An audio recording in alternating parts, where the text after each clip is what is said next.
everyone on the plane coming back from Turkey was going to have like huge lips. Like the bandages. And, but I didn't see that. I was very disappointed. Everyone on my flight was ugly. Yeah. Maybe because I was Isn't in that economy. funny though? It's like, but it's probably because you flew Istanbul to LA, so everyone already had fillers. Yeah, that's true. They're Like, done. You flew the one route where they're like, how much more surgery could we get? They're rich enough to just get it in LA. Yeah. They're not going to waste their vacation. You want to see the Hagia Sophia? I don't have time for a doctor's appointment. Hello and welcome to Cleopatra. I'm Christy Vanna. And I'm Lynn Molly, and we're two Middle Eastern comedy queens digging up the funny from the first generation experience.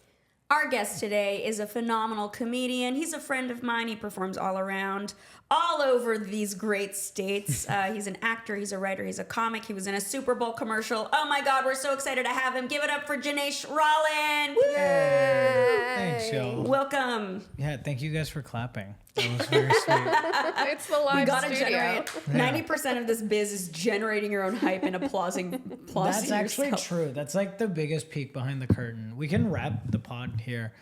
Everything you see is smoke and mirrors, audience.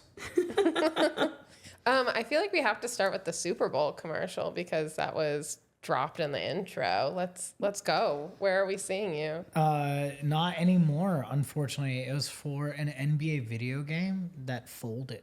The NBA folded. The NBA, fortunately. I'm surprised I didn't hear about Still that. around, RIP yeah. NBA. Dude, I will say, when COVID was breaking out and we were all like, this is not a big deal, I was in that boat of like, whatever, dude, this is like an issue for China. Like, this isn't coming. Like, this is going to get into America? I don't think so, buddy. With our military prowess, no chance. And then when the NBA was like, we're suspending all games, I was like, wait, This is real. LeBron's afraid of COVID? I should probably be cautious. There was one time during quarantine where my mom was like, I've seen some bombs and things in my life and air raids, but nothing like this quarantine business. And I was like, oh no, this is bad. And you know she dropped it like nonchalantly. Yeah. And Always. just kept moving. She's like, Lynn, you're not eating. But you're just also going- eating too much. Yeah. Oh man. So okay, yeah, that NBA game, RIP. But you know what? You still have that Super Bowl commercial. Yeah, I the have Super the Bowl credit. commercial was inside of us all I got along. the credit. Yeah. Do you still chop it up and like put it on YouTube once I a send year? it like as for like You're other real. acting auditions. Yeah. Yeah. Okay. Yeah. Who's your like Indian North Star? Do you have one? North Star. I don't know if there's like a Indian North Star. There's a lot of like brown people I would love to work with. Like I would love to work with Hassan. I would love to work with Utkarsh, who's like killing it on Ghosts nowadays. I'd love to work with Kumail, you know, also because he's yoked. So I'd be like, hey, let's go. He'll teach you the. Yeah, Kumail. Yeah. Like what? How do I be less fat? And Kumail's like, you got to stop eating. And I'm like, It's like wait, "Come we're on." gonna just engineer one more pandemic for you to get yoked during. Yeah. I like to think his body's just AI at this point. I saw him at the Comedy Store, and you can like see every muscle through his Stop. Wow. t-shirt. So no, he's just walking around built like an Avenger, which is pretty sick. Bet his mom hates it. She's probably just so mad that he's not eating. I bet he's eating. I bet He's he's just not eating eating so anything much. she makes. Yeah, that's what I it's just- mean. Yeah. Yeah. Okay. I was like, he's probably like needs to like bulk up for that caloric intake You or like? whatever. I like that she dropped the voice for it. You know, she went like a couple octaves Yeah. to like that was impersonate completely. a bro. Is that what? I did that completely subconsciously. Yeah. I was a vegetarian in college, and my mom to this day brings up how hard it was for her. Yeah, that was that was the toughest time for your family. How long were you vegetarian? Like 3 months in college. 3 months ago. Yeah. Okay, so you had like a phase. Yeah, yeah, Okay, exactly. got it. Like instead of exploring your sexuality, you explored your vegetarianism. Yeah, pretty much. Got it. And where were you going to school? Emerson in Boston. Oh, that's okay. Where you become a vegetarian exactly. for a You little did- bit. Yeah. The 3 months is like a cop out, if I'm being honest. I did do a bad job. Yeah, you went to Emerson, didn't get at least a Yeah, year. I of hear ya. vegetarian? I think I did it wrong. I You was sold just out, dude. You might as well have gotten Boston College. Northeastern. Here Yeah. I go. Oh man. Okay, tell us the story of Janesh. We want to hear where you were born. Why did your parents come here? All that jazz. The story, that's so funny. I don't know why. Maybe even where they met, how they met. Arranged marriage. Classic. Yeah, right?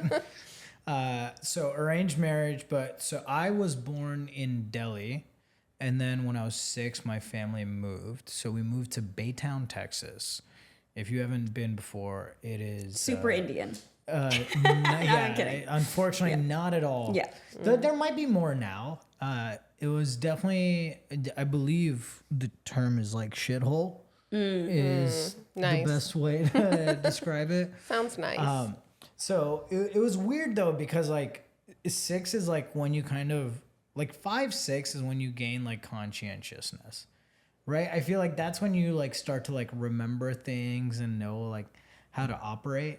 Like I feel like the first 4 years of a kid's life, like is like anything goes and they won't remember, right? There might be the whole like body stores the trauma stuff. I've never taken a psych course, so I'm like, sure. But like 5, 6, you gain conscientiousness. So moving from Delhi to like a little town in Texas that was like, I think 45,000 people was like a crazy culture shock. My family moved here because my dad works in stainless steel and his company had a factory in Baytown, Texas. And they were like, yo, go talk to these people and sell some steel abroad. Because I don't know if you guys know this, brown people have a reputation for being pretty aggressive sellers. Your camera's right here, by the way. What am I looking at? You're looking at yourself in the TV. No, but no, your I'm looking at that camera. No, this is I'm his looking- camera. I keep looking at Lynn's camera. Yeah, this is your I camera. keep looking at It's all right, yeah. America. There we go. All right. This is so fun. I kept looking into Lynn's camera and I'm like, this is angled weird. Dude. But I was like, I guess it's capturing me. This is the Sorry, camera. and then I even pointed the wrong. I was like, you're looking at somewhere wrong. Yeah, Chrissy Is this- pointed to her own camera. I'm like, which your is camera this is way. right here where Is my this face. what the Super Bowl commercial was like? It was just you looking and like In, the like, wrong front. camera. Dude, I thought you said you were good at making eye contact. that commercial was me talking shit to like NBA players because I was cast as like a shit talking kid and I was like, yeah, bet I can do that one. Wow, that was like destined in the stars. Yeah, exactly. And so I had to like talk to these dudes, like especially Andrew Wiggins was one of the players and he's like 6'9", 6'10". So they were like, just look at him and like talk shit. And I'm Look like, him in the belly button and tell him yeah, exactly how you feel. Yeah. Look into his bosom and tell him you're gonna cook him. And so it was just like I'm there, like, and these giants, and I'm just like, yeah, I'm gonna get. And they're like trying not to laugh. I'm trying not to laugh because I'm like, I don't mean this. Right. That's so funny. I love that. I can't imagine having to do that. And also, like, it's funny how whenever sports people, aka athletes, Yeah. I was like, she'll get are to the word. required to act on anything, like or when they're on SNL or something, it's like they're usually like pretty bad, but every now and then there'll be like one really good one who I'm like, wow, you could do this after you retire. Peyton Manning's good. Blake Griffin. Like Griffin, Oh yeah. yeah, Excellent Broad comedic City, timing. right? Yeah, he Yeah. was. LeBron's not bad. He was good in Trainwreck.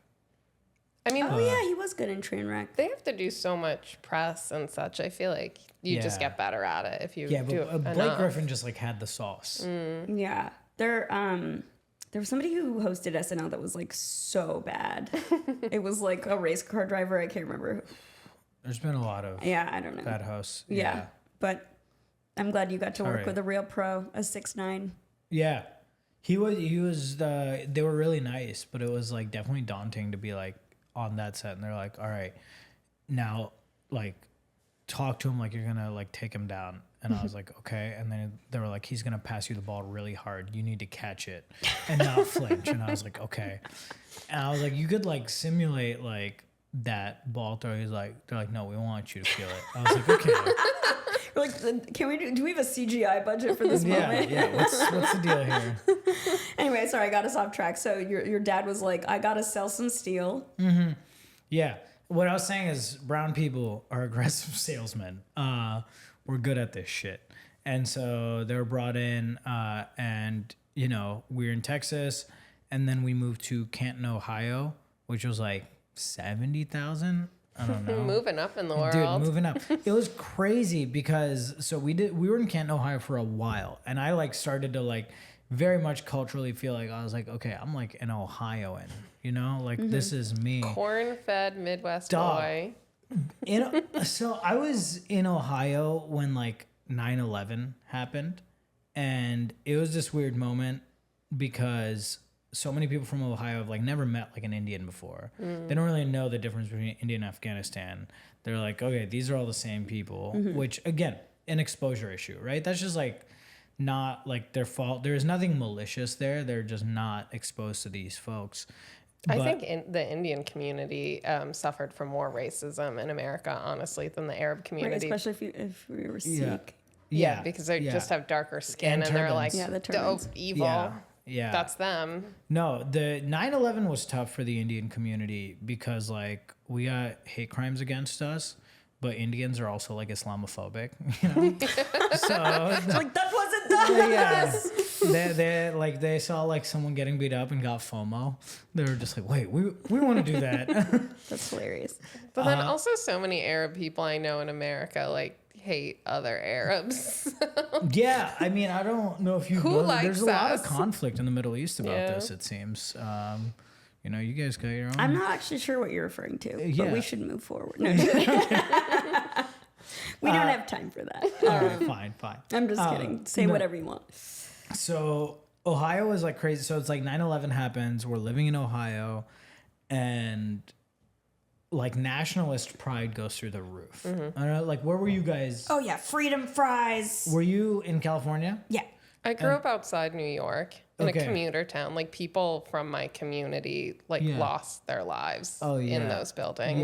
Yeah. It was And it was like horrendous. jingoism through the roof. Yeah. Yeah. So like I'd go to like county fairs, and I was like this little 10-year-old Indian kid in like a Canton, Ohio county fair being like, I'm proud to be an American, where at least I know I'm free. And then somebody holds up a mirror. Yeah. But I was like, I loved it, dude. And then when we moved out of Canton, we moved to Queens. And I was like distraught to be in New York City. Wow. Because I was like, "You're taking me to the big city." It's like, I'm from this town. All right. I'm not a city boy. Like my parents were like, what is this kid going through right now? And now you can't even afford a studio apartment in Queens. Dude, Look at that. Crazy. Yeah. No, I think about that all the time of like how much I didn't want to be in New York at that time. And now I'm like, this is the best city in the country. I was like, why isn't everybody not in New York? How old were you when you guys moved to Queens? Queens, I was 12. Okay. And we were just there for a year. Okay. We were there for a year, then moved to like the Chicago suburbs. So Chicago was home for high school and college. Wow. And That's a bit of moving. yeah, it's a lot of moving. High school and college, Chicago though. So I was in one place for like 9 years or something. And because it was like the end of middle school and then onwards. And then I moved to Turkey to teach English. I don't know why I pointed to you guys. I know neither of you are Turkish. I was just in Turkey and we talked about it. Oh, So maybe okay. subconsciously that's in Yeah. your brain. But I was like, they know. And I just got hair plugs, so you Yeah. probably were thinking about that too. Yeah, I could see that. I was told everyone on the plane coming back from Turkey was going to have like huge lips. the bandages And, yeah, and, but I like- didn't see that. I was No. very disappointed. Yeah, you were like, there's not enough plastic surgery. Everyone on my On flight this was plane. ugly. Yeah. And Maybe because I bald. was Isn't in that funny economy. though? It's like, but it's probably because you flew Istanbul to LA, so everyone already had Yeah. fillers. yeah, that's true. They're Like, done. you flew the one route where they're like, Yeah. how much more surgery could we yeah, they're rich enough to just get it in LA. Yeah. They're not going to waste their vacation. get? Yeah. You want to see, the Hagia Sophia? I don't have time for a doctor's appointment. There's a line for that. Yeah. Crazy lines, Yeah. right? Yeah. I went during, which was fortunate, Ramadan, right before Eid, and it was very quiet. Yeah, Yeah. everyone's too weak and tired to go. Basically, I mean, all the restaurants were like you could get in anywhere, and then the second Eid happened, it was like, this is a Yeah. very We're different back. We're Istanbul. back, baby. Yeah. Yeah. It was cool to see both sides. I'd recommend it to our listeners. They're all like, "What's Eid?" I like that we keep looking at the camera as if we have listeners and viewers. They are. What's up? What's up, guys? How long have you two been dating? crowd work Yeah. with inanimate objects. Yeah. What do you do for work? A doctor? That's crazy, bro. You have such a funny joke about the Indians. I had never heard that one. The Cleveland Indians. Oh, thank you. Oh, I mean, that was like a real thing. Like, so the crux of the joke is like my family moves to Cleveland and we don't know that there's like a baseball team called the Indians and people are like talking about the Indians and we're just like, what the fuck is happening right now? And it was real. Like people would be, when we'd see like t-shirts and it would say like Indians on it. Yeah. And I was like, damn, dude, these people are allies. I was like, They love us. I was like, Cleveland cares, dude. They knew we were coming. So funny. Such a good premise. And then we found out that it's like, no, this is a team. And I was like, what?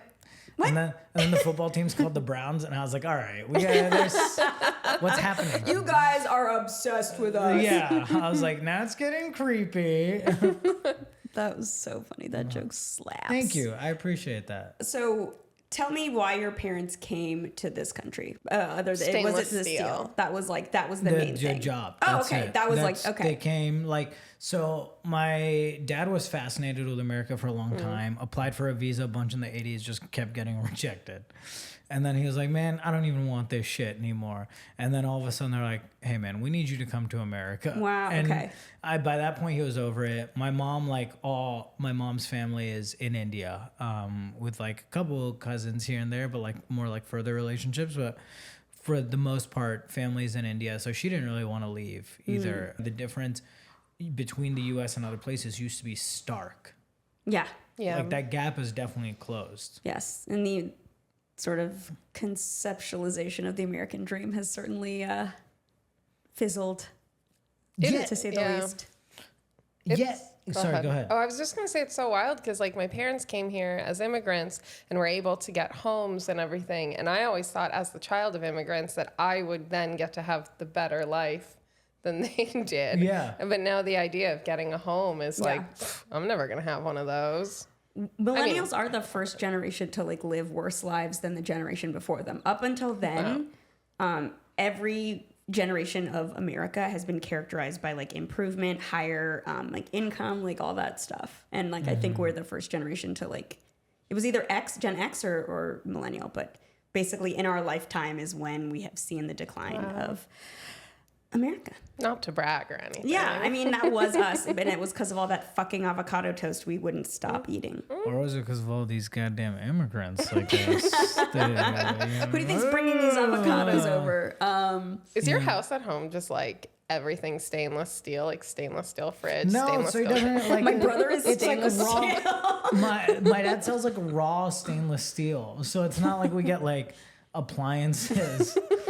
Like, so if I just wanted like a sheet of metal, like he could hook that up. What a journey. Yeah, but not a fridge, right? Like that would be different. I just figure you go to some like a friend's house and you see this like steel in their sink and you're like, no, it's stainless. Yeah. Some of it, like, so he can spot it.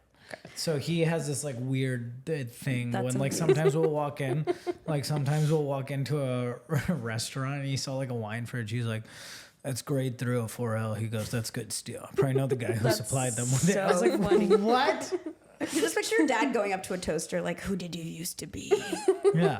No, my dad like will walk up to random stainless steel appliances and be like, the nickel finish on this is not pretty good. He's like, I know who the distributor is. He cheated them on this steel. Oh my God. I was going to say one day when I have a kitchen, I'll bring your dad, but that's never going to happen. We just discussed. Yeah, we just talked about that will this. not happen for That's any I of like to us. pretend. That's what's fascinating about the American dream to me is like my family was able to achieve it, right? Like my mom All of our families to a certain extent. Yeah. Yeah, like my mom teaches special ed. My dad sells stainless steel. Like by all accounts, like we weren't supposed to have everything we have today, but they like worked their ass off and worked up. And what's sad is knowing that people who would be in that same exact position today who have like the education level that my parents had. And then like, you know, we started from like a 1-bedroom apartment in Baytown, Texas, and now they own a home in the suburbs of Chicago. Like that likelihood today is so much less than it's been before. And there's a lot more people going like upper middle class to the next tier, but there's way fewer people who can be like, oh, my dad was a blacksmith and then I got a high school degree and now my son is going to college. Like that's happening way less frequently. Right. Yeah. Is this a comedy podcast? No, this is actually a Dude, socialist podcast about how capitalism is going to destroy us. Yeah, let me tag that up real quick. Yeah. There's no like cute fun pun on capitalism that we could have done. No cap. No cap. That's the new name of this pod. No cap's good. Yeah. Yeah, there we go. That would have been good a year or 3 ago. Is that how long this has been around? 3 years? Cleopatra? No. I just mean like when people said no cap more. I feel like okay. I don't know what the kids are saying these days. Do kids still say that?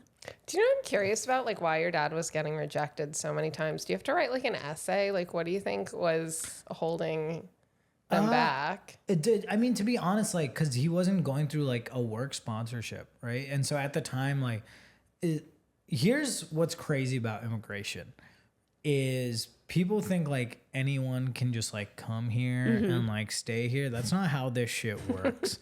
For a long time, it was like an exceptional ability thing. So the reason you see like Indian doctors in Tulsa is because in the 80s there was a shortage of medical professionals, and they were like, too. Yeah, and they're like, we'll sponsor you to come here, and like you could, but you have to live in like Tulsa. And people are like, yeah, screw it, I'll take it. Let's see what happens. And even today, like the people who get a lot of visas are like exceptional talent, because you have to prove like that someone who's in America can't do this job or won't do this job. Right.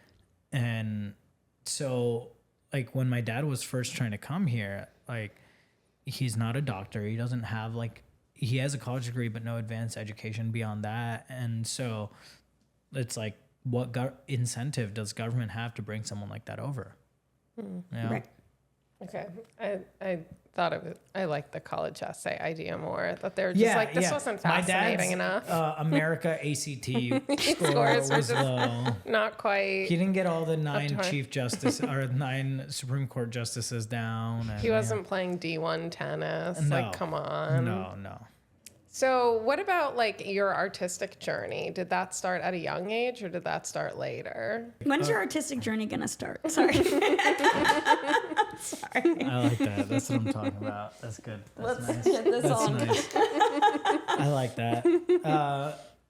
For me, it was like being like the other, or like that foreign kid. And I was like, you know, smaller than the rest of my classmates. Like you realize a quick way to, one, make friends, and also two, like not take shit from people is through humor.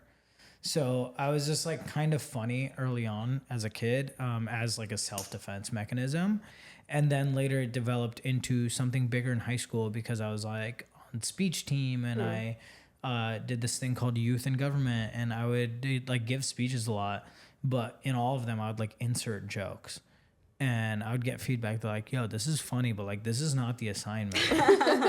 And I'm like, dude, think about how much better the Gettysburg Address is with like a couple punchlines. And they're like, you are a fucking lunatic. And I was like, y'all don't get it. That's why I got Joe Biden out and Kamala in. Yeah, just dude, those Kamala's coconut funny, jokes. dude. Yeah. Kamala. I mean, yeah, it is kind of hard to not just like anglicize every name, but That's how she says it. I know. That's fair. yeah, it's okay. That's I fair. mean, I say Bana instead of I say Bahna. Molly. Yeah. We're all doing it. We're all doing it. Yeah. We We're all going to gotta be do like it. Janesh soon. Janesh. Hi, guys. You're I'm like, call me Janesh Gino. Dude, I do have an Italian alter ego that I like to break out. Oh, okay. Yeah. Tell us It's the about one that him. forgot to shave today. Hey guys, Chrissy's being mean. Can we get this? I'm sorry. Once you get the little roast monster out, No, I like good. try to. Otherwise, I like keep that her she calls locked. it the little roast monster. I keep it locked. I'm gonna and roast you like a fucking gremlin. Christy goes to roast battle, turns full lawyer mode, and these people are crying. No, I never do. I do not roast people generally, and I don't ever want to do roast battle because I'm like too sensitive. So That's I feel the same if, way. If you're sensitive, doing roast battle is like a dangerous game. oh yeah, I would never. Entering the Thunderdome. No, Know thyself. Yeah. I'm gonna wait till I'm the most dead inside, and then I'm gonna go for it. I think I would be mad because I feel like they'd just go for like the easy, like Princess Jasmine, like terrorist jokes, and I'd be like, no, cut me to my core. Right, they're exactly. I think it would mostly be like just Arab. Have you done a roast before? I've done many. Yeah, so it would just I be enjoy like them. racist and then sexist things, but Yeah, it's a good time. yeah, You mean the best stuff? yeah. You mean the best type of humor? Yeah. I mean, the one thing I will say is I've been told that usually if you're extremely self-critical, it's actually not that bad because I'm like, there's probably nothing you can say that I haven't said to myself before. Are you super self-critical? Yeah. Okay. Yeah. You wouldn't know it, would you? Where do you think that comes from? Oh, it comes from the land of none of your business. No, I'm kidding. I think in general, part of it is like immigrant thing. Like we have like super high standards. Like you're expected to get A's. You're expected to, just achieve. And no one cares when you do achieve. Everyone's Yeah. like, Yeah, that's the baseline. yeah. And I also just think that we talk about this a little bit on every episode, but I don't want to dismiss your question, but I also don't want to go too deep because I've talked about it in other situations. But I think sometimes there is a feeling that like one can achieve their way into worthiness, or that if you're feeling like, oh, you were lacking, like for example, growing up in LA, I felt like, okay, the thing that I have going for me is being smart, because it's not going to be being a thin white blonde woman, so there's like part also of like the defense mechanism of just being very, very smart, and then that's what you have to do. Out of curiosity, were you as hard? We'll get back to you. Were Can you actually just leave for a minute? Will you give us a moment? need to I'm enjoying this. Were you We're as gonna cut this all in post-production. we are. as critical of lawyer Christie as you are critical of comedian Christie, or was there one that was more or the other? Right. I think it's all kind of the same. I think once I became an actual lawyer, I got even more critical of myself because the law demands perfection from imperfect beings, and you have to there are like 450 things you need to get right, from not just specific laws and statutes and particular citations, but also the timing and the particular judge's law, and then the particular California rules of court, and then the rules of civil procedure. And then it's all of these layers upon layers upon layers upon layers. And if you get one fucking thing wrong, it could throw everything off, to the point of like a filing deadline, or if something's a few hours late, you fucked it over. Congratulations, it's malpractice. Like stuff like that. And so it's just like, you feel like if you make one decision wrong, the world's going to end.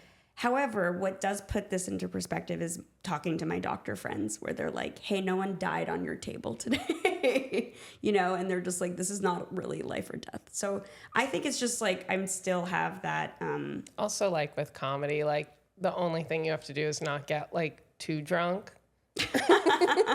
And then, like, And you did even it pretty then, good. I've watched a lot of people do that. And It's still fine. It's still fine, yeah. they're doing okay. Yeah. So just a long story short, to put a button on it, my creative journey has been about loosening up that side of myself and kind of putting her to the side so that I can channel something that necessarily cannot be perfected, which is just a creative journey, So that's my wound.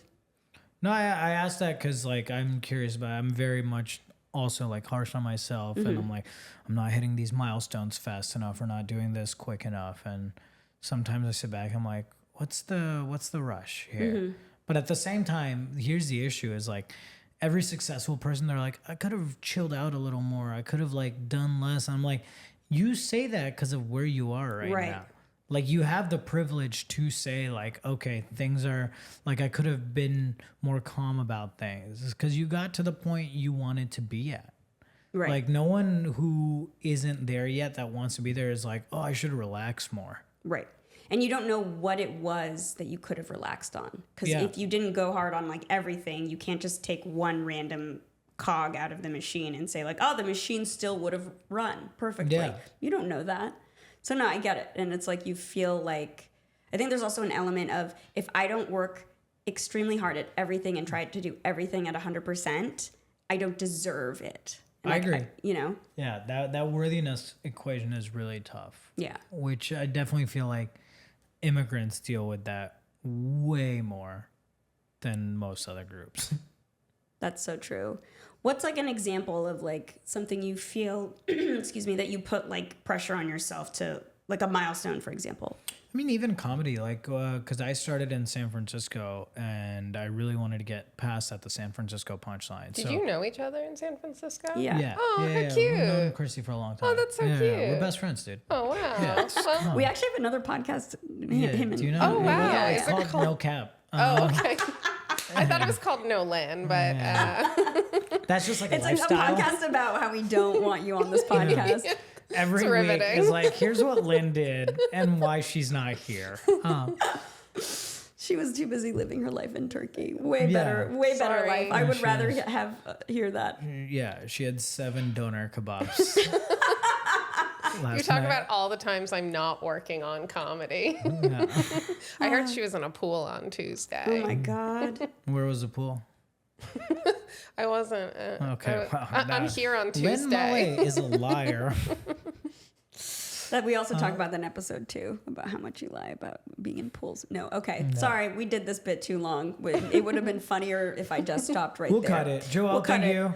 We'll cut it. So back to the SF punchline that you wanted to get past. Audience. So every comedy club in your city has like a system of where comics are passed. So when a big headliner comes in through town and you see those locals who are opening for them, they've been passed. Thank you for listening. I like that but yeah. everything becomes like a little bit of a Blue's Clues where you're like, I'm gonna. I just want them to know I No, care. it's very didactic. I appreciate it. Yeah, there's some guy sitting at home being like, what is passed? My boyfriend hates that term so much because we're always like, pass, pass, pass. I want to get pass, pass, pass, pass. And he was like, it seems like they're like passing on you. Like, why is it the term? You pass the audition. You're passed to the other yeah, side. you pass a test. You pass Yeah. a test. You fail a test, right? That's what it is. And so I was obsessed with getting passed and like my timeline of getting passed. And, you know, I was getting to the point where it's like my peers would get passed and I'm like, what? What about me though? Like, and I was getting to the point where I was like, not only being mean to myself, I was doing a disservice to like my friends and the work they've put in by being like, how come they're passed? I'm not passed. And it's like, it's just like, again, it's one of those, like, now I'm on the other side of it. And I was like, oh, that's toxic. I didn't need to, like, behave that way, you know? But I do think, like, having, like, a structure around, like, okay, here are the types of jokes that work at this club. Having structure on, like, here's the time you need to get past. Here's what I want to do. Here's what I want to build. How do I take the comedy I want to tell and structure it in a way where it's digestible to the club? Because I'm like, I'm not going to change my whole set for them, but like there's got to be a way I can present this in a way that they like. Right. I know that some clubs are like, oh, this is like too dirty. I have some friends who are a little bit saucier in their comedy, and then some clubs have like taken issue with it. And So then you change your whole set to how you look I like changed my whole Aladdin. set, And they were yeah. like, you're in. I'm like, isn't More it crazy this. that Indian people go deeper, deeper, dee? And they were like, dude, you're good. they're like, it's God. funny because it's true. Yeah. I'm like, It's brilliant. yeah, white guys, they eat butter chicken like this. But Indians, they eat butter chicken like, so good. And then they're like, comedy, baby, you're in. Fast like- track to the I'm top. like, really, thank you for taking our notes. You Yeah. really improved as a comedian. Get this guy on a Super Bowl commercial. Yes. So, okay, you were starting to like explore that comedic side of you when you were writing speeches and doing stuff like that in high school. When did you actually start doing stand up? I started doing stand-up when one of my friends died. So I was like right before I turned 25, one of my like good friends passed away, and we were at his wake just sharing stories. And I was already like going through like a quarter life crisis at this point, but that like really accelerated it because we're like sharing these stories, and I'm like, what do I want these stories about me to be? Like one day this is going to happen, right? And hopefully I have like friends around who can like share whatever story, which I'll also like, obviously, like the more you dig, you're like, whoa, that's a crazy ego thing to be like, what's my legacy? But Not crazy. It's actually a question we ask every single guest at the end. So but so then like it like gnawed at me for a few months, but I knew I wanted to do stand up. And so later that year, like a couple months after turning 25, I hit my first open mic at Grant and Green in San Francisco. It's a great place if you want to fight an audience member. I've done that. I've definitely You fought the audience member? I've definitely gotten in verbal altercations with people like At Grant Green? yeah. Yeah. Is there like real audience? It's just It's like like a drunk townie guys bar. yelling at you, and then you're just like, "Hey, can you shut up? Thank you so much." And they continue to run at this venue. That's awesome. I think you need those venues. Yeah. I We think don't you- have that in LA, really. Yeah, Ones where you townies do. yell at you. Yeah, you Where do. townies I've yell at done you? those. Where? Must be Deep It's not- Valley. I'm not gonna name any venues. It's but Van Nuys, isn't Name it? it. We'll No, cut it out. I did Name it and we'll bleep it. one of the worst bar shows I've ever done in and I was like, yeah, I'm stronger for this. Redacted. Yeah. Redacted. Don't you wish you were friends with us? Okay. This would be so nice if in real life, when you went to a party and you said something stupid, later, like an editor could just go in and just like cut it out, and then you wouldn't have to have anxiety about it later. This is like what like the Samsung Galaxy ads are doing with like photos and stuff, where there's just like letting you use AI to doctor stuff. yeah. Oh, so Like take like humans out of it, so it looks like you're like there alone. Background Yeah. removal, all that stuff. Like, Yeah. don't you wish that there was no one else in this photo of the Eiffel Tower and you? It's Yeah. like, yeah, this is when I went to the Eiffel Tower and nobody was yeah, there. this is super It was Aid. realistic. Okay, so you did your first open mic at Grant and Green. I did my first open mic at Grant. How'd and it go? Green. It was fine. Yeah. I like got some laughs, but everything was so long. Like my setups were so long. Like, here, let me give you a thesis, and then I will get to Yeah. a punchline eventually.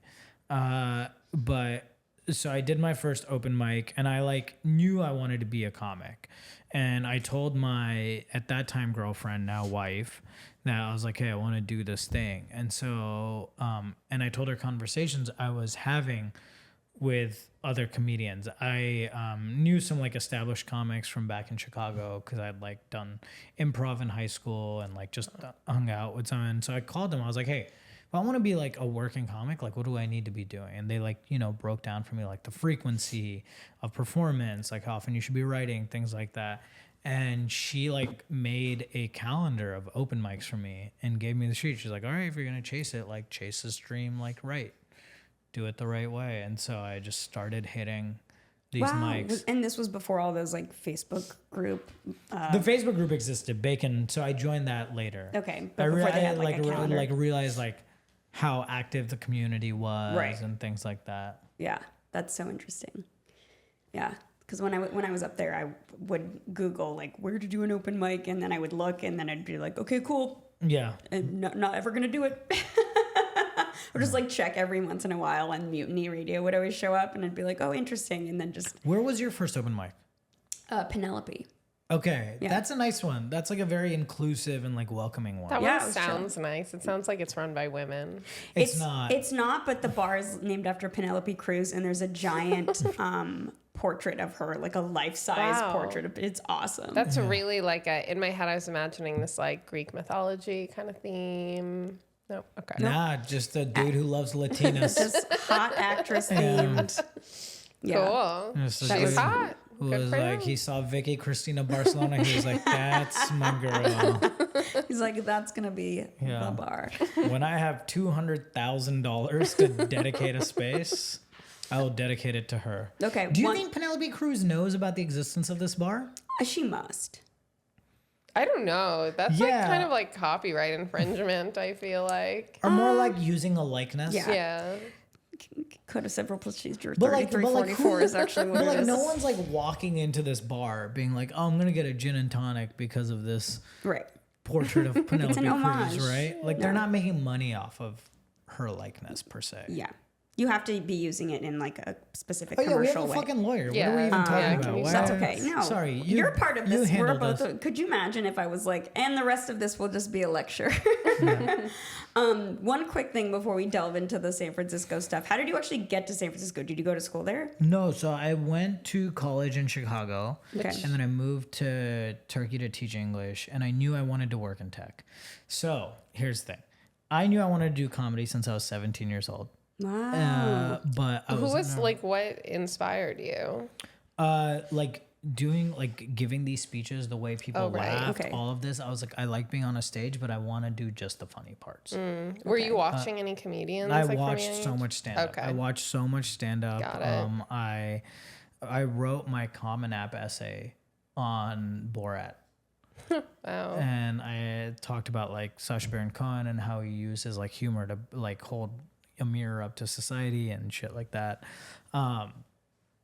So I knew I wanted to do comedy since I was 17, but because I'm a first generation immigrant and I was like, we need stability. I need to like get an education, get like a job first that I can fall back on, like all of those things. I was like, I'm going to really focus on school and getting like good jobs. I was also really interested in like government and public policy. I was a huge like poli-sci nerd. So I thought like, okay, one day I'll work in like politics. And so I tried to like suppress this comedy thing as like, I tried like so many different jobs to be like, I don't want to do comedy. I can do this other thing that will give me happiness. And truly no other job has given me this level of happiness. But by the point I was like graduated college, I was like a tech nerd and I liked California and I interned at an investment bank in New York. And I was like, this is not for me. So, and that was the thing, like, you know, from my college, a lot of people fed into either like banking or consulting. And I had done like the consulting interviews and What was your degree in business? economics and political science. Okay. Yeah. And then I got a job in tech and they brought me out to SF. And that's what got me started there. Yeah. Cool. So do you still work in tech? I left like a little over a year ago. Wow, congratulations. Yeah, thank you. Are you doing like comedy kind of? Full time? Oh, hell I mean, like yeah. comedy, acting, Yeah, writing, yeah. trying to do like everything. So Yeah. I'm like, I'm in improv at UCB now. I'm like taking acting Oh, I didn't know you were at classes. UCB. Yeah, That's fun. yeah. That's great. It's fun. I did the UCB program. Yeah. I love improv. To Hell. do, not for anyone to see. Do you do like the improv jams ever? I went to one once. I feel like there's a certain, I like the familiarity of having the same people Yeah. that you're working with week after week, but I don't have like a group or anything. Yeah. I do think we need to start like brown stand-up comedians who do improv. I actually don't think that's a bad idea because my biggest issue whenever I do improv is like some of the types of improvisers. It's just like they're theater kids, Yeah. right? And they're just a lot. Yeah. And the ethos of stand-up is so different. Like the vibe of a green room for like comedy clubs is so different than a green room for like an improv show. Absolutely. I remember one time this improv group hit me up to like do stand up before their show. They're like, hey, can you open for us? I was like, yeah, absolutely. It's like, do you need like me to be there at a specific time or anything? They're like, can you like come to our like preach a warm up no. just 10 minutes before? Like we do a 10-minute warm up. And they were just like singing sentences to each other. They were like, can I do this? Yes, you may. And I was like, I'm gonna strangle each of y'all one by one. This is like that scene in Hacks where Deborah does Oh, an yeah. improv show and she's like, what the fuck is this at a Oh. college? Yeah, Yeah. So And it was funny. just like, and then they had like a walk-on song, but it wasn't like they did a walk-on song and like, you know, just It like turns off. Like it was so bizarre. I dare you to try to pop that off in a stand-up green room, like some vocal exercises They'd be before the show. murdered. I'd You be would murdered. be dead. You'd never Everyone be would hear about If you it. started doing like if you started doing like vocal fry in a stand-up green room, they'd be like, dude, get out. You're off the show. Oh man. I kind of like having improvisers who are actors though, because then they'll like do the character stuff, and then you can just like hang back. There are and- certain yeah. improvisers I really like hanging out. Yeah. Some improv comics are like exceptionally talented and great. I think it's like your average Yeah. improviser who is like a former theater kid that is now like an EMT or whatever, and it's like, I still need my creative outlet, and so they can't like talk during that job, and then they decide to just like sing at you. LA is such a weird place for improv because it's like so many people who have to come together and everyone has such different goals of it. Because you're right, there are those people who are like, I work in HR and this is my fun thing I do at night. And then there's us stand-ups who are Which like, there's this is nothing good wrong with exercise. hobbies, right? You should have hobbies, be a hobbyist. Like, I just think it's like, it's so tough when your goal is so different than their goal, and you're like sharing that space together. And it's not like, you know, I want to do this profession or that. It's like, it's so diametrically different. Like, they're going to leave and not think about this, whereas I'm going to think about this all the time. Right. But then there's also the people who are like, improv is their whole life. So it's like they want to meet up twice a week. All their friends are the people in the group. And it's like, well, okay, I'm a stand-up. So I get need that. my space. And that's what I'm saying. So it is I funny. respect those people because they're really fine-tuning the Yeah. craft. And that's a very different ball game. Yeah. I do have a comic that I worked with one time. I don't want to divulge too many details. I worked with this person one time, and in the green room, they're a stand-up technically, but they were in the green room talking to me in different impressions No. the whole time. Like, I'd ask a question just to have a conversation, and they would respond with a different one of their characters. Yeah, every time. That's like doing crowd work with comics at an open mic. It's like, can you get off my dick? Thanks so much. And I was trying to be respectful, but internally I was just like, oh, I want to strangle you. I want to strangle you so bad, right? Yeah, that's bad. We should make a list of like comedian bad behavior. Like another one, I don't like if I'm like at dinner with a comic or something and then they like tell me plot point for plot point their pilot and they're like, act one, this happened. Has this ever happened to you? Or is That's this some like, real LA shit. That's some LA shit you just described. like I can't like no, we're not plot point You're for just plot Probably point. do that more to you because you're a writer. Yeah. And so they were Oh, are like, you? Okay. You're like in the biz. Yeah, and I'm like, just send me the script. Like you don't need to. yeah, but there are definitely people who will tell you what their screenplay's about when you didn't ask. Yes. But I It's tough to poke holes in it though. Whenever someone's like telling me like this idea they have, and like you actually listen, and then you're like, yeah, but what about this? This doesn't make sense. And they're like, no, but you're just gonna criticize it? I was like, wait, was this just like for validation, or you wanted like to talk? Like, what's the deal? You always have to ask like at the beginning, anytime. What kind of feedback? Yeah, they're what kind of looking feedback for. do you want? Do you want me to No. just like hear this, or do you want, it's like anytime I talk to a close friend and they're like, can I vent to you for a second? And I'm like, yes. Do you want Christy, who's going to make you feel better, try to solve this, or Christy is just going to listen and then, or mix? Usually it's mix. Yeah.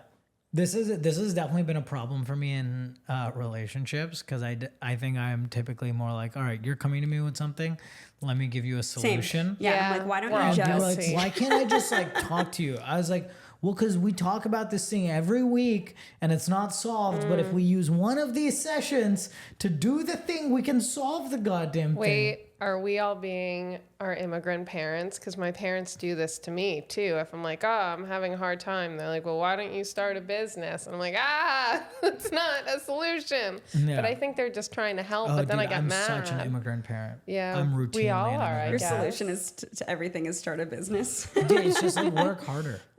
Yeah. And often that is the solution. Yeah. I don't know. Unless the Listen here, problem Gen you're- Z, with your big ass pants sitting at home. All right, just vaping away.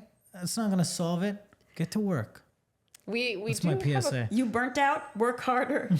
Work it off. Yeah. I was gonna say we do have a question in our list of questions. We Oh, can like sorry. hop around, but it is basically like what's something you can't shake from your own culture, and I feel like that might be.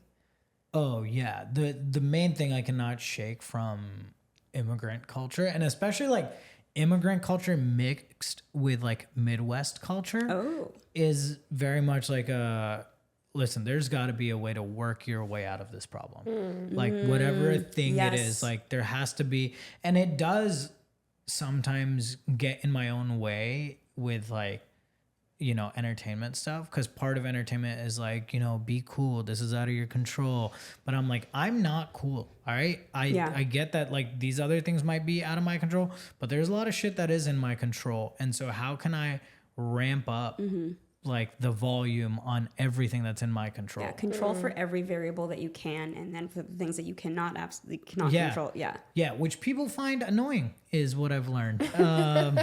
Have I stopped doing it? No, but I've learned that as a result, like, my eagerness can be annoying. It's something I'm trying to work on right now. Is your wife a first generation or? She's first generation as well, Cool. but she's like worked through her issues more than I have. Like, there's certain things where she's just like, yeah, like, you can just like live, dude. Like, cause like, so for example, we both grew up without like a lot of means.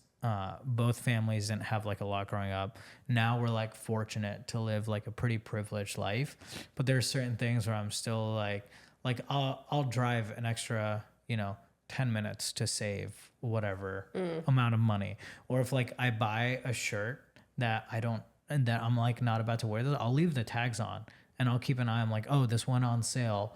Let me go and like exchange it and That's get some real immigrant behavior. It's some real. I do a lot of immigrant shit. But like you're that. actually an immigrant, so yeah. But so is she. Okay. She's also an immigrant, and but Is she Indian too? She is, but she was born in Scotland.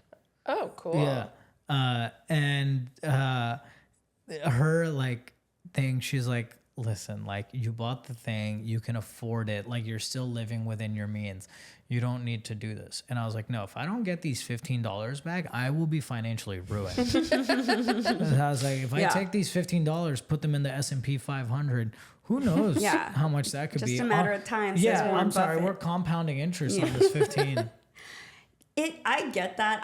I used to never like worry about $15 until like I started getting paid in drink tickets and like $10, $15, $20. And so when something is like, when $20 is at stake, I know it's not going to ruin me, but it's the principle of like, I have driven 2 hours for $20 before for like stage time and $20. And so it like feels like a big deal. When I became a freelancer, because most of my work is freelancer, I was always on an hourly model. And once I did that, I lost a lot of the I'll drive extra to like save money, because then I started like putting all my like a dollar amount on all my time. Yeah, of course. And then I got like very into like time is money, time is money, time is Which money. is real. And that's something I've gotten better at, partially because of Sonali. Like, she's pushed me to be like, yo, like, do you really want to like the bandwidth it takes to think about this and then execute on it? Like, should you be doing that? I was like, probably not. No.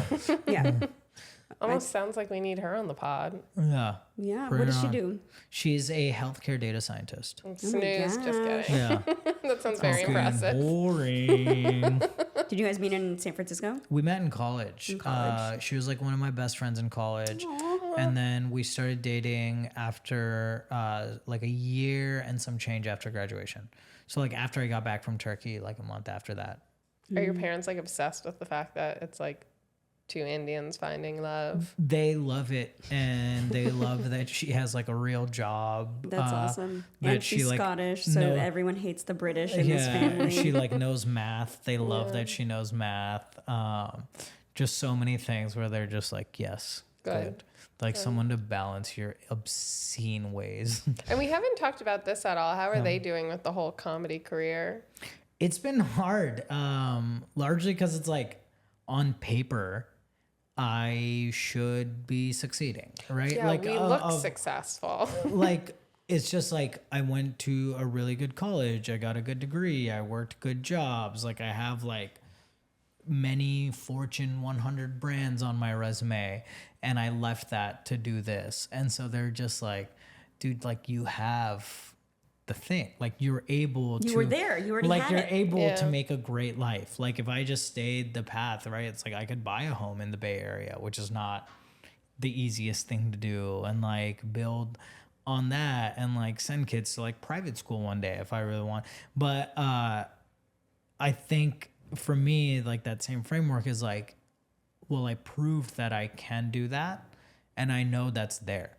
like I have a window to chase this thing I want to do. And it's like, yeah, if I'm like 40 one day and things really aren't going well, it's like, I'll call up the old managers. I'll like dust off the skill set and go back, you know?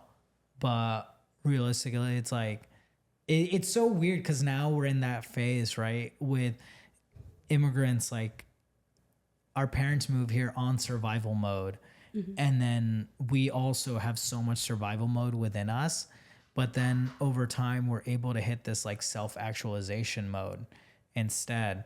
And so striking that balance is the hard part. Like for me, I'm chasing such a self-actualization dream, but what's fueling the urgency is the survival mode.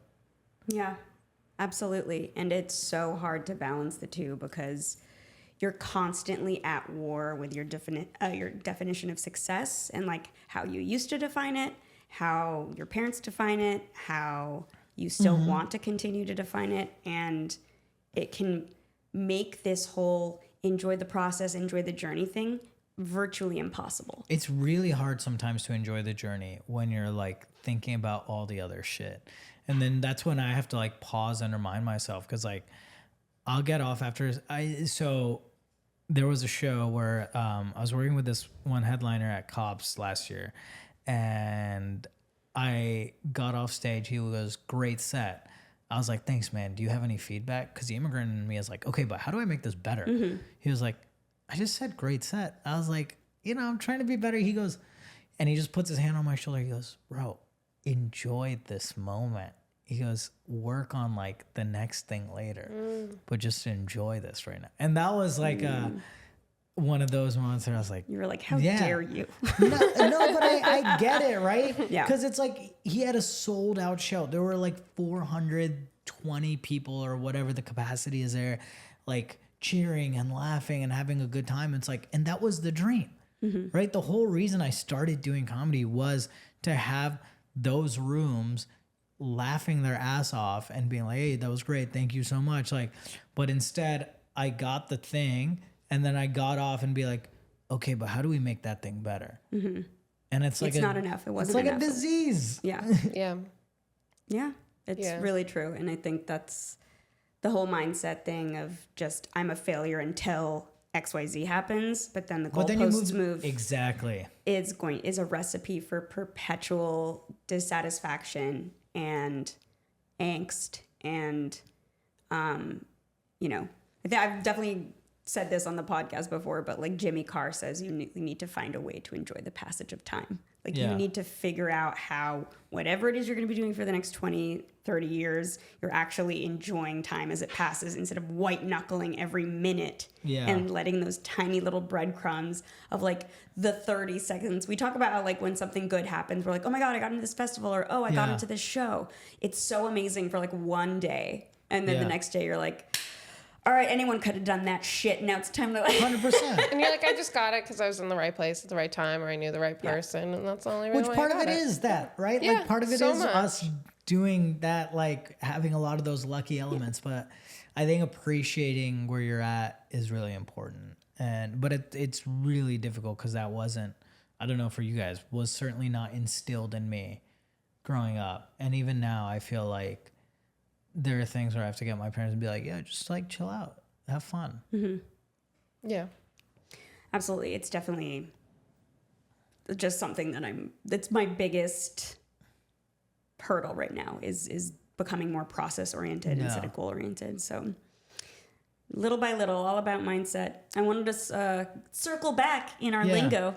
We were talking about things we like to be frugal on, like the $15 you're going to save with the price matching. What is a luxury you actually don't skimp on? What's something that you're like, I'm going to go all out on? So here's my issue. And this is another reason why I need this comedy shit to work out. I like so many nice things. I like all the nice things. Me It is too. painful. Do you think it's because I know for me, it's because when I was young, my parents were like, we shop at Marshall's, we shop at BJ's, like we shop at garage sales. So I feel like because I never had like the nice stuff, now I'm obsessed with the nice stuff. And it's like, they would do stuff like that. And then there'd be like, they'd have like the Ferrero Rocher. at home and you tried it, they're like, that's not for you. That's the good shit. That's for guests. Yeah. It's like, get your hands out of that. Just go eat the Halloween candy. And so I think it's a couple of things. I think part of it is that. I think part of it is like, if you start to get into the details of anything, you realize like what makes a nice thing a nice thing. Do you know what I'm saying? Like there's certain things like, dude, I drive a salvage Prius. I love cars, but like I'm just now at a place where I can get like the 911 I want. Right? The Porsche. You had the 911 you didn't want when you were 10. The Porsche 911 that I want. Why did they call it that? Yeah. It predates this 911. Wow. I want to go on the record. I did not want 911. You're like, if I had all the money in the world, Yeah. I would make another 911. Stop it. Stop it. We're going to get kicked off of every platform. Okay, and this is where we go real hard on the branding that we're a comedy podcast. Yeah, this is comedy satire. Hashtag America is number one. Okay? We love this. I pledge allegiance to. That's all the time we have. Okay, so there's certain things that you were like, I know it's nice. I'm into like luxury goods and just like nicer stuff in general, and like you do notice a difference. Like we started getting more vegetables from the farmers market, and dude, like a heirloom tomato is an obscene thing. Like I thought I ate tomatoes before I got to California. I had an heirloom tomato with some olive oil and some Maldon salt on it. And I turned into the prissiest bitch alive. Yeah. I'm like, how are people eating that vile at the supermarkets? It's like, it's ridiculous what a California tomato can taste like. Yeah. It's so funny that you say that because when I had to answer this question, my two things were flaky sea salt and good olive oil. Those are the two things that I'm like, but when you can't beat good produce and not that like stuff in Ralph's that's been, refrigerated for 20 days. And that's where I would say like probably now I'm like, all right, I'm going to get better quality food. In terms of everything else, like I like nice clothes, shoes, everything, but I will like look for the deal or wait for the deal. Mm-hmm. That's another like immigrant thing in me. I'm like, oh, I really want this t-shirt, but it's full price. I'm going to wait. And then it'll be marked down to 20%. I'm like, that's just the email sign up, baby. Like you could get that anytime. Yeah. Like we're knocking this bad boy down to 50 or we're not buying it. And so I'm pretty good about like, I don't need this. But in terms of like food, like what goes in my body, I'm less likely to skimp on that, especially like wine too. I love wine. Oh, that was my bougie. Wow. Yeah, I guess we're going tasting. You hit Girls trip. all of the... I'm so down, dude. Now it's time for a segment we call Dig Deep. This is where we ask the deep questions. I'll ask the first one. This has all been like surface level so far. I feel like we've really gotten to core. This is all things that I say like within the first 2 minutes of a first date. This whole thing. No, I'm just kidding. Yeah. No, this has been actually a very lovely, substantive conversation. We just call it Dig Deep because we talk about like death. Okay. So let's do it. Gear up. All right. The first one is a little bit less heavy. It's Cleopatra was portrayed in the 1963 film by Liz Taylor. If your life were a movie, it could be a crossover between two movies or two TV shows or a movie and a TV show. Like this meets this. What is it and who plays you? What is the TV show about my life or like movie about my life? I would say like Fresh Off the Boat is very like, it did a very good job of touching upon like certain experiences that I had as a kid. And then I would mix Fresh Off the Boat with probably like Marvelous Miss Maisel. Mm-hmm. So it's like that immigrant backstory and upbringing, especially in like a place where there weren't a lot of people that looked like us, mixed with like this dream of wanting to be a comic. And it's not like a super accepted thing by my... Plus you can't go anywhere without being objectified, Janesh. Yeah. I mean, dude, now I'm living in West Hollywood and I get catcalled a lot. All right, it's a nice time. I did not know you lived in West Hollywood. Yeah. We're neighbors. Are we? We'll Well, share okay, we'll go addresses. wine tasting in West Hollywood. Yes. I actually have a spot. Final question. Cleopatra had a long legacy as a scholar, a leader, beauty queen, brilliant person overall. What would you like your legacy to be, and what would you like your epitaph to read? Wow, that is deep. Yeah. Yeah. I honestly, I want my legacy to be like, he made me laugh and he made me think, right? Like that's like, and that's kind of like what I'm going for with the humor is like, I want you to have a good time, but I also want you to like see this new perspective. And that's why I started doing comedy. And so that's the thing. Like ultimately it's like, I just want to tell stories, whether it's through stand up, whether it's through film, television, whatever it may be, is like, I want to be able to tell stories that provide levity to people's days. Like I remember doing this show at Punchline where at the end of the night, this group of women came up and they were like, yeah, probably like mid 40s or something. And they're like, hey, we're ER nurses. And this was a really tough week. And we really loved your set. And like, we got to laugh. So thank you for this break. And those are like the types of moments where I'm like, yo, I love what I do. And I don't know another job where like someone's going to walk up being like, I had a shit week, or like I went through a breakup, or someone passed. And it's like, this just gave me relief for whatever it is, like as short as a 10-minute set to a headlining 60-minute set, right? Like I just want them to have enjoyed it. When you were at that funeral, when you were 25, contemplating kind of your legacy, do you feel like that answer has shifted since you were 25? No, not really. Like at the crux of it is like, did you make people laugh? Did you tell interesting stories? Did you tell stories about people who often don't get a story told about them? Like, I think that's like the next challenge to me of my career is like, how do I not just talk about like, you know, me growing up in Texas and Ohio and these other places, but also like, what's the greater struggle for like that generation of brown people? Because like now, like being brown's cool. Like it wasn't that for a very long time. Absolutely. And I think like that kind of struggle gets lost, especially with like younger people of like not realizing like what that was. And I think that's part of why when there's like discourse around like microaggressions and all this stuff, I'm like, yo, that shit happened to us all the time. I'm not saying it's okay. Right. But what I'm saying is like what helped when people would say things like that to us is having a discussion as opposed to like shouting at them. So then they're embarrassed and now they're harboring these feelings inside as opposed to like saying them. And so I think just being able to tell those stories and kind of get those conversations engaged again would be really useful. Yeah. Do you see a gap in between what you want your legacy to be, but then what you're worrying about on a daily basis? I think it's all like the scale you want, right? It's like, this is your legacy to what level? And so I think it's like, is it close friends and family? Is it like a greater community? Is it like, oh, I want to be known as like Chicago's most popular, like this thing, right? So then it's like, I think that's where kind of like figuring out that gap of like where you are today, where you want to be.